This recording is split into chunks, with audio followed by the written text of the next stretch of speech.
Hello student. In last video we have started the concept of web.config file. What is a web.config file? What is the use of this configuration file in ASP.NET? And in last video we have seen a practical on application setting, how to add the keys and how to add the values into the web config file and how to access these values into your ASPX page or into your web page. Even we have seen that how to create a multiple web.config file and how to use this multiple web.config file. Now in this video we are going to learn authentication and authorization settings of web.config file. I created this web form of login system. Here two labels has been taken. One label for the username, second label as a password, and this label it is for printing the text message. Here enable property has been set as a false, as we assigned with the wrong username and the password, anyone user field with the wrong username and password, then this enable property will become true and some value will be assigned here that enter the correct login details. So for that this label has been taken. Now next there are the two text boxes you can see. One text box for the username and second as a password. So here if we go to the property, then I set here text mode as a password. So here you can find out different these are the different methods or different formats that you can specify for your text. So I selected here as a password. After that you will see here one login button. Now in this login button just set the text as a login, and its event is button1 underscore click event. Now at the back end of its code, if we go to the code, so in the button click there is a code that it will be get validated, authenticated with the username and the password. And this authentication method use the forms authentication, and which is having this one as a namespace class is required, web security. And this form authentication take the data or validate the data with your web.config file authentication data. So let's go to the web.config file. I will show you this web.config file. See this one. Now here you know this is a configuration and up to pages. This is a by default code of your compilation. In the system.web there are so many components, so many child elements. Among that one is authentication and another one it is about the authorization. Now authentication, here we can specify that which users can be logged in to your particular web form, and if it is successfully logged in, then it will be redirected to next which page. So here authentication mode is equal to forms we have to take. So we are using the forms authentication method of ASP.NET, that's why text forms.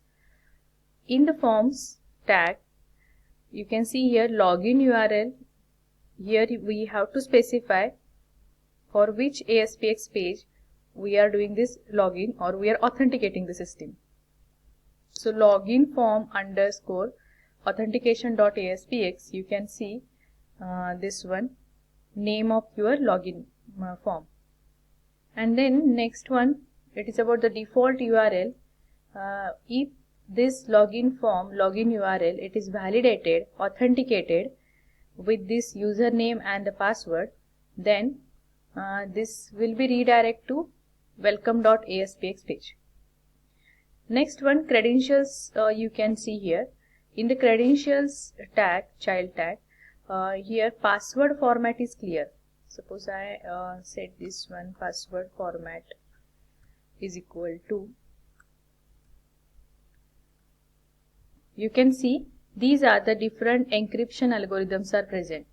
Clear it is for the simple, just it will clear that text and no any kind of encryption will be there. MD5, SHA1, SHA256, SHA384 and SHA512. So these are the MD5 and SHA different bit algorithms are present for encryption of your password. So we have taken simple as a clear one. After that you can see here username is equal to and password is equal to, you have to assign it. Now when you are using this login form authentication.aspx, user enters your username and the password from your text box. That will be get validated with this username and the list of this username and password. So it will check for whether it is an admin or whether it is a GPKP. And if it is admin, then it will again match for this password. If it match successfully, then it will be redirect to welcome.aspx. Now this is a one manual way that we can add these credentials over here. But normally what we are doing for creating such login system, there will be a database, and from the database we can retrieve the values of this name and the password. But we are assuming that right now we don't have a database and just we have to work with the configuration setting files. So you can add the list over here. Suppose I want to add a third one, user, as a you can type here user name is equal to, suppose you can give your name as an IT, suppose this is the name, and let's say password equal to IT123. So this will be your third user. So your web page will check, cross verify with this authentication code of your web config with these three users, whether it is admin or whether it is a GPKP or whether it is an IT. So in this way we can add the credentials, then end tag of the form and end tag of the authentication. So this is about the authentication code. So once you add this code, authentication code, into your web.config file, the next task is to go to this login form.authentication.aspx, double click on this button and go to this button event method. Now here two strings has been declared as a username and the pass. Username is equal to textbox1.text. So what it does, it will get the value of textbox1 which is entered by the user into username. And next one you can see textbox2.text containing the password. So that password will be stored into this string pass. Now this lines of code, it is very important one. So just focus on this line of code. If forms authentication dot authenticate, and here two strings has been passed by textbox1 and through textbox2, username and the pass. For this forms authentication dot authenticate, we require a namespace, this one. So add this one first of all using system.web.security. After that you will get the classes as in a form authentication and some methods. So form authentication, authenticate, username, password. Now what these lines of code does, it form authentication, it look the code of authentication settings which is present in the web.config file. So it will go to this one, this part, and from this part it will check that whether the textbox1.text containing this admin, GPKP or the IT. So this username and the password will be try to match with the username and the password present in that web.config file of authentication setting. If suppose this username and password get matches with any one of that username and the password of authentication in the web setting, web config file, then it will return the boolean value. That's why it has been put in the if condition. So if it is a true that both the values are the same with the web config file, then this line of code will be get executed. Else, if it is not matching with any of the username and the password of web config file, then this text label4.text is equal to enter correct login details as username and password. Now what is this label4.text? Go to this part. This is a label 4. So the label 4 will be assigned with that value. Now, and if suppose authentication it is a true one, then forms authentication dot redirect form login page, here user name false. Now here forms authentication containing the method that we have to redirect from login page, so current page, to where, so that will be a default .aspx. Now which one is we have mentioned over here?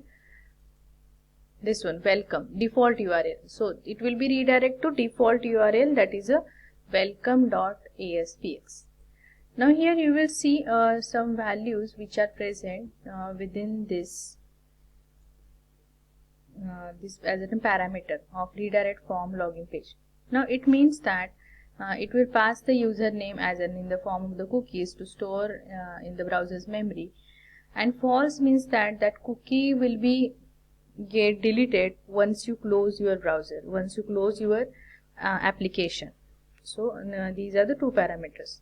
See, username, your text box 1.text content will be sent in the form of the cookies, and false indicates that it will be live only when until your browser is open. Once you close that application, once you close the browser, then your cookies will be get deleted. So that is the meaning of these two parameters. And where it is redirecting? It is redirecting to default URL, and which is specified as in a welcome.aspx. Next part we will see, that is about the authorization. Now in authorization you can see that we can allow the users admin, so admin can access this code. Any another user rather than the admin cannot access this code. So if we want to deny it, or if we want to allow for all the users, just mention over here as a star or asterisk symbol. So any user can access it, every user can access it. Suppose we want to allow for anonymous user, any user, then we can assign it as a question mark. So any user can access this one. If we want to deny it, then we can deny with the deny users. So no any user can access. If we mention here star, it means that deny users star, every user will be get denied, no one can be get access. To run this program properly, we have to allow users, suppose star, save, and then let's run this program. Login form authentication.aspx in browser. This is an output. Now here suppose I put here admin and I am entering the wrong password, admin123, which is the wrong one. Say login, see it is giving that error, enter the correct login details. It is matching with the web.config file. Now enter the correct one, admin2021, and say login. Now see, it is redirected where? To the welcome, welcome.aspx, and which contain the message as a welcome to GP Kolhapur. So in this way we can use the authentication setting, authorization setting with the help of the web.config file. So if I add this one user list, we can verify with the user list whether it is working or not. Just we have added a new user as an IT and IT123. So let's run this program for IT and IT123.